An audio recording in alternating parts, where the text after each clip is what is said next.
Michael NFTs. Thank you for the introduction. Hello, everyone. It's a pleasure to be here. My name is Michael, and thank you for coming to this panel. Right. First things first. I gotta ask, what's your sentiment on NFTs? Who loves NFTs? All right, there is a few. Who hates NFTs? Okay, that's personal. Who's neutral? Right. Bored Ape Yacht Club, Pudgy Penguins, Azuki, Milady, Utes, or Bitcoin puppets. It doesn't matter. These are not NFTs. These are worthless JPEGs that the mainstream media wants you to believe NFTs are all about. This is headlines of celebrities losing money and helpless people falling into scams. It is a culture of hate, doubt, and denial, I must say. Well, just right-click and save them, that's right. The thing is, I believe, we already passed that point, right? We know that NFTs are not about right-clicking and saving. Yet, here is the narration we are keep pushing, like nothing changed. NFT memes are heating up again. Here are upcoming NFT projects that have potential. Polish KOL is saying, do you remember NFTs? Well, tomorrow I will show you some NFTs that will make you money. Add maybe. Greetings, by the way. I really like crypto investition. That's not a punchline. Do not miss these upcoming NFT whitelists. And of course, NFTs are back. New collection that has a 40x. As well as SEC trying to just get to our pants, I believe. For absolutely no reason, because it's a complete abstraction. It all comes down, we can just narrow it down to, well, maybe not this one. NFTs are dead. Well, if you say so. And the other side, NFTs are not dead. Here is Next 100. Let's fucking go. Well, I don't know if it's just me, or we can actually say that it almost looks like we don't know what actually NFTs are all about, right? Like, is it actually a speculative token, assets, a thing that just turned up on the internet, and we just were like, oh wow, actually I can make a lot of money on that. Well, so the very simple question, what is NFT? And this is a lecture on technology you've heard everything about, except what's worth knowing. At least I believe so. This presentation is not about pumping up your bags, making money, the speculative side on NFTs, nor is about starting your new career, fresh career at Mackey's or something. And just to give you a little bit more context, my name is Michał Węgiel, Michael Carbon in English. So I'm Carbon in Web3, and you can find me anywhere from Telegram, Twitter, Instagram, and so on by searching mcarbon_30 free. I'm a CEO of NFT Polska. Back in the days, the first Polish educational and entertainment platform for everything NFT and Web3. And today, Web3, Polish Web3 entertainment media. I'm a podcaster. I run over 300 episodes of podcasts. I believe our most popular one is Dzień dobry NFT Polsko, so-called Kafka, that we run every single day from Monday to Friday with Johnny. Well, except this Friday and last Friday, but we don't talk about it. I wrote an first ebook about NFTs in Poland, as well as I work as an educational consultant for the biggest educational agency in Europe. And although, well, my last years were pretty much associated with social media marketing and management, but I don't consider myself anyhow good at it, but still managed to build this community in the past. Really lovely community. And I believe in culture and integrity. What I mean by that is I actually believe that blockchain belongs to people that care about the technology, about the solutions that blockchain provides, and not about the speculative side of it. So, getting back to NFTs. In fact, these are not NFTs, as I already said. So let's make one thing clear. NFTs are not a crypto summer trend. That's really important, I believe. Because if you think about it, what happened is that we really started to believe that NFTs are all about speculation, all about JPEGs, where we really started to associate the price of a JPEG with the potential of the whole technology as an NFT technology, as a cryptographic token, which is, well, a pity, because most of us would say NFTs are dead only because the price of some JPEGs went down by 99.99%, and it happened to 99.99% of all of the collections. Well, it happens, right? But it's the same as, let's say, saying that AI technology, set of technologies, don't have much potential only because, let's say, a performance of a singular chatbot is not that good. I would say same goes to NFTs. And also, what's important is that we could just take the whole technology and just put it straight into the bin, because some people that got into NFTs in the first place because of the price of a JPEG just believe that NFTs are all about that. So, if it's not about that, let's take a step back to actually understand what it's all about then.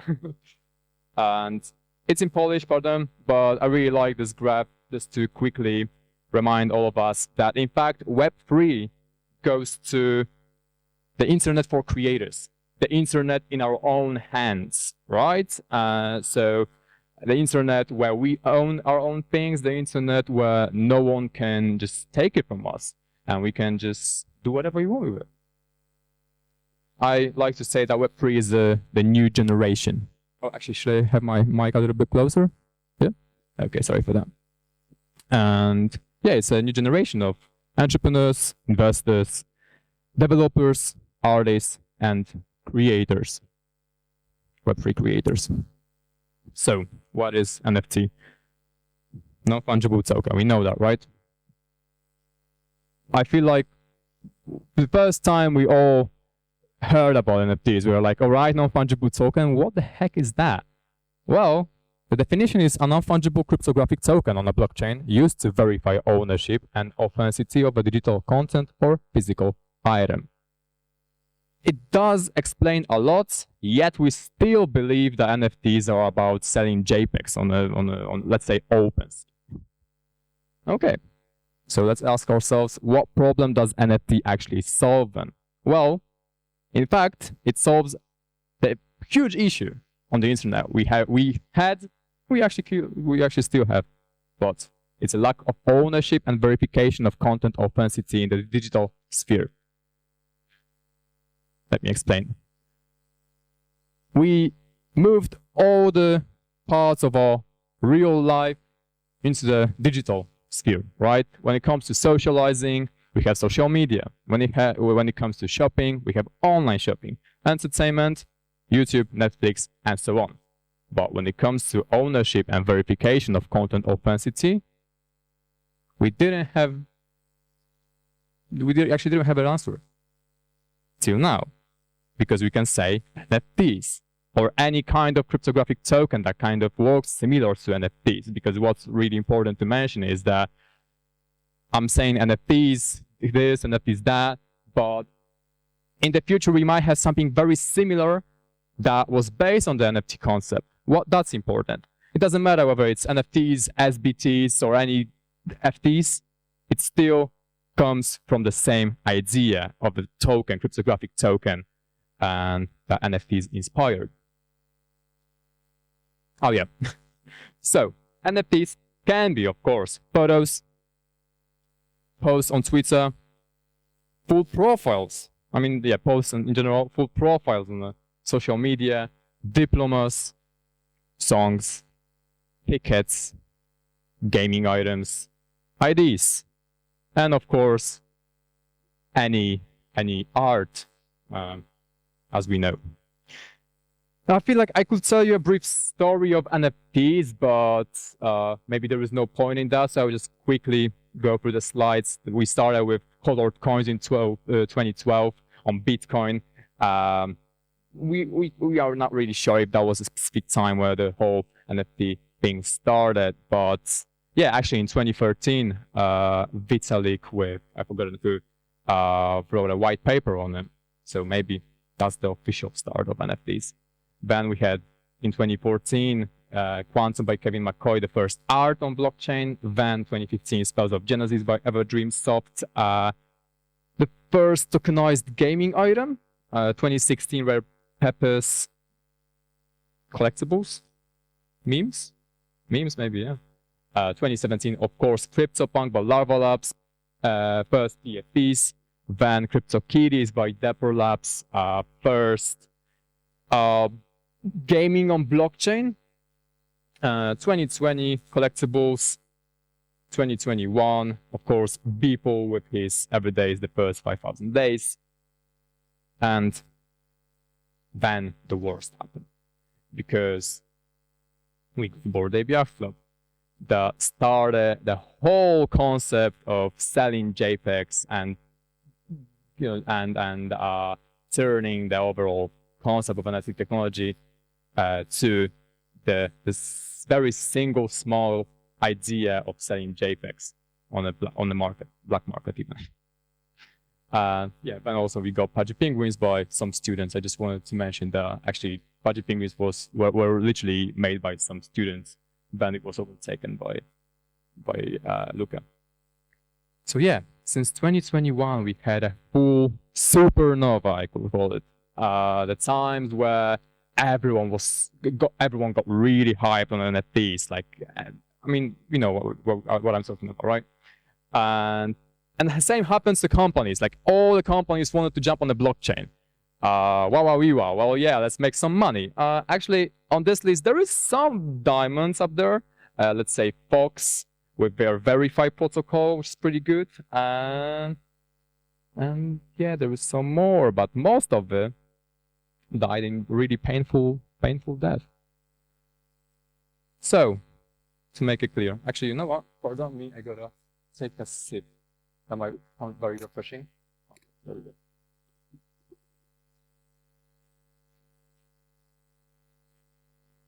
So, coming back to the main question, what is NFT? Well, NFTs are, in my opinion, these three things. There is more, I will get to it, but starting from the top, NFTs are decentralization. So, ownership, proof of access, and accessibility. What I mean by that, of course, we're talking about owning the content we upload online, on chain. We own it, we can prove that we own it, we can prove that we have the access to some things, and we can access that anytime we want, because there is no bank, let's say, who will just freeze some of our tokens or something. And I really like the example of the Pope, right? The proof of attendance protocol, that I believe it's a perfect example of a concept, like a solution for the concept of proving that you actually were somewhere, done something. Because when you think about it, all the treasure hunts in the past kind of went down to just one person finding something and then sending a key over and over to people that really didn't take part in a game or something.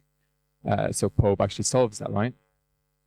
Then we have creativity. So royalties, visibility, and no middleman. Of course, we are talking here about trading, let's say, your art on the internet. Once sold, then you keep receiving royalties because of the way NFT tokens work. So let's say you are an artist, you made some great stuff, and in the 10 years time, you still receive royalties. It's very simple, yet so important for artists to actually make a living. And also, I really like the concept of licensing automation, something that is really loud about, especially now, because of story protocol, and they're whopping 140 millions of financing.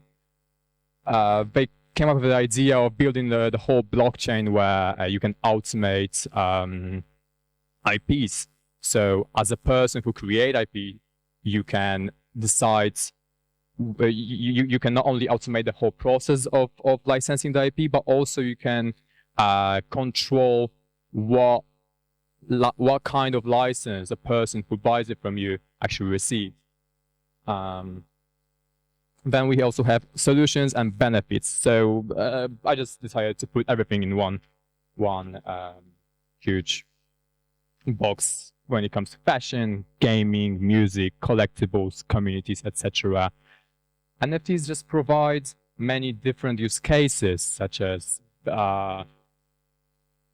when it comes to fashion, checking the authenticity of products. When it comes to gaming, we're talking here about the whole new market of digital tokenized digital items. When it comes to music, let's say new options of selling your stuff and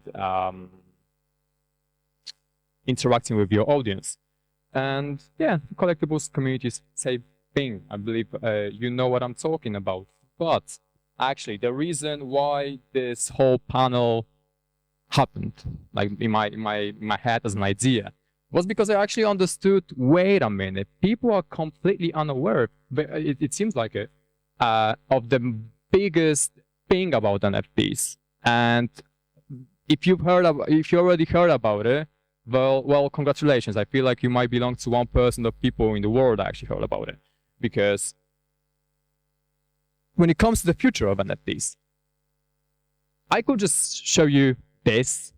Like, that's bollocks, pretty much. Like the size and growth of the NFT market. I could show you the biggest sales on the NFT market and the Web3 market valuations. By the way, these are like statistics from 2022, which are pretty funny. If you are up to date with all the things that are happening on the market, well, it's just jokes. Or I could actually just say that NFT solves one of the biggest issues we've got right here, right now. Just one step away. Safety and security when it comes to authenticity verification. When it comes to the world dominated by AI. It's that simple, like literally, like I'm not joking. We're literally talking about the world where it's all about creating content. It's all about proving that you are human. And yet, I feel like we really struggle to understand that NFTs are the solution. Whenever someone asks, oh my God, this AI looks really scary. I'm not able to differ what's made by AI or human anymore. And Meta is trying to do some stuff with their automated authentications. It doesn't really work, does it? We could actually just create an infrastructure where all the content that we put on the internet, all the content that we put on chain, works as an NFT or any kind of cryptographic token based on NFTs, right? Like the same concept. So, of course, the things we are looking at right now, lady on the left is not a real person, but she could be, right? The cat in the middle is not a real cat. It's not a real content, but they could be. It could be your art spread all around Philippines, where people make money out of it, and you get nothing. Because content must fry. And the future of the internet, the future of our physical world, is all about the digital world. And also online shopping, I really like the idea of like drop shipping and, you know, all the SaaS services where everything is automated, everything can be sold anywhere, and yet we don't really provide any form of verification whether what we're buying is anyhow original, is that actually a real product? What will I get? Will I get a potato in a box of like an iPhone box? So yeah, I would say, oh, I actually missed. I know what I missed. I will show it to you in a second. But yeah, when it comes to the conclusion, I would say, as I mentioned before, it's not about NFTs. It's about the concept of cryptographic tokens that help us verify what's authentic in the world that's gone fully digital, so physical. And I really like. Do you know about the Coinbase commercials about art on, like, creating art on chain? Have you seen any of those? These are really great. I hope I can actually show it to you, but for some reason, I think it's been.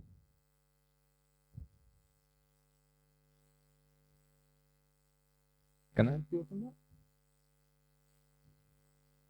Oh, I can. Will I get any audio? No.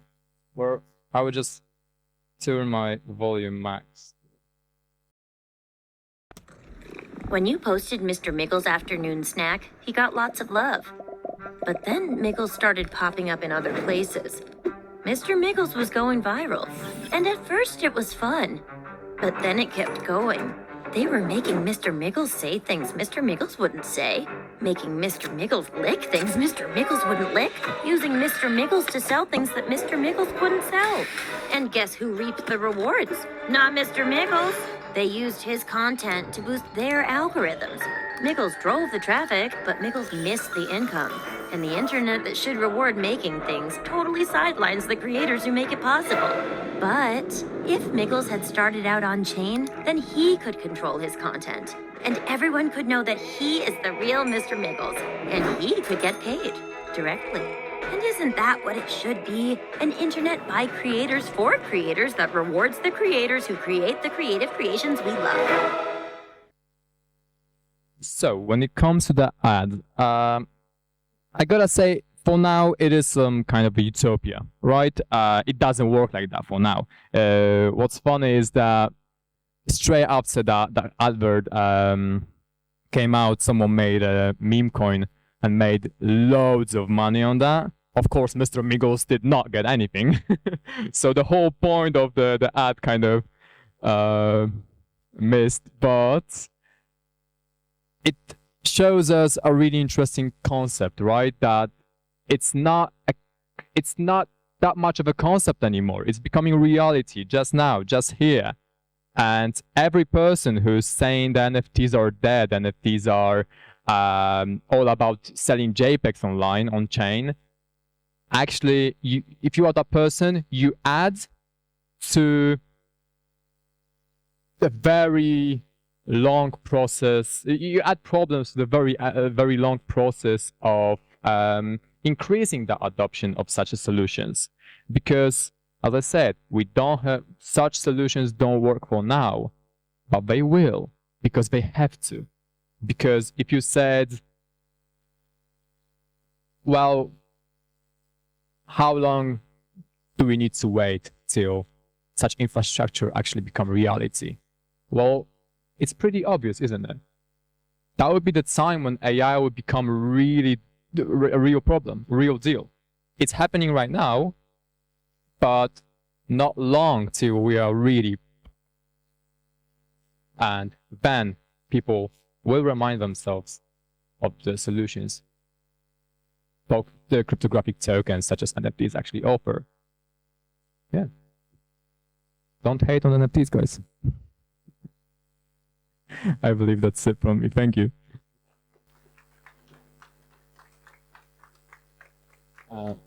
So we have time for questions, or yeah? Are there any questions?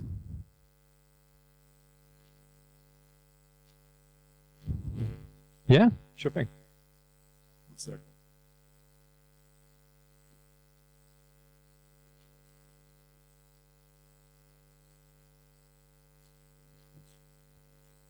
I just had a question about the Miggles token. You said that wasn't that he didn't receive anything for the meme coin, but wasn't that token backed by Coinbase as well? Oh, I didn't know that. What was it actually? Because I think that's how it got so big, is because Coinbase was actually behind it. I'm talking about the meme coin. Like, so what happens straight after? I didn't know that. Oh, yeah, on base, right? Yeah, I mean, there were many tokens titled Mr. Migos that were created on Base, but there was you're saying that there was a main one actually that was backed by Coinbase. Yeah. Okay, I didn't know that. Well, that's a good point. All right, so actually, Mr. Migos did make some money, but also there were like plenty of other tokens that did the same thing and also made some money, and Mr. Migos didn't get anything. But yeah, the main issue for now with such solutions is that with such a concept is that Mr. Migos, although was on chain, there is no infrastructure that will actually allow us to control what's happening with that token, because it's not IP. I mean, it is IP in the form of a, I would say, more of a concept rather than the actual licensed IP on the internet. Something that Story Protocol might provide, but I'm still a bit skeptic. Anybody else? Yep. Thank you very much.